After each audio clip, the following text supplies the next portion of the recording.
Morjesta.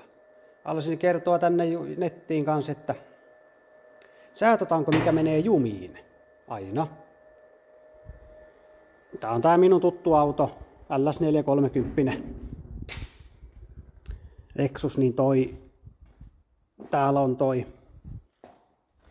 ilmajousituksella. Täällä on tämä.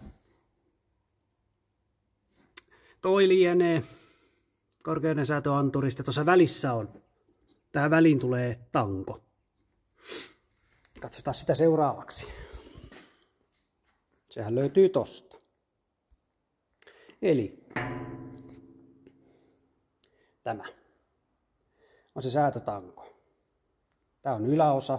Tulee ylös, tää tulee alas. Niin mulla on aina tämä menee jumiin. Tätä ei liiku täällä enää. Täällä omassa paikassaan tällä herkästi. Tässä on ihan juntturassa. Ei liiku mihinkään. Sama yläpäässä. Yläpää ei ikinä niin paha. Ja tää alapää, tää mikä on alhaalla, tää on aina jumissa. Joka vuosi mä oon joutunut tän herkistelemään. Kerran meni tämmönen katkikin tästä. Nimittäin tää on jo todella pehmeitä tavaraa tää materiaali tässä tangossa.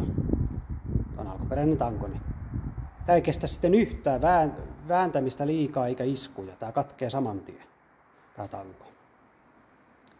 Mutta tää on tämmönen. Sen sitten laitan tosta kohta puoleen, kun tää on niin se tulee sitten tänne näin. Tohon paikalleen. Näin päin.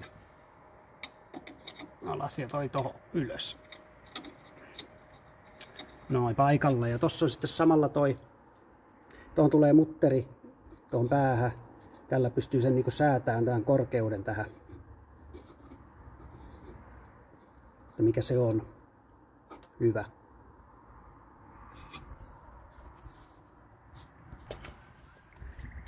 Ja joo.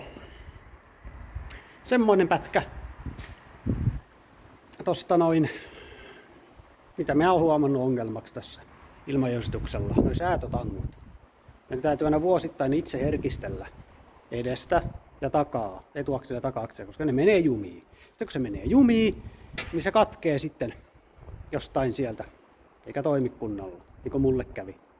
Meni poikki. Mutta ei siinä mitään. Tämmönen. Kiitos kun katsoit. Moro!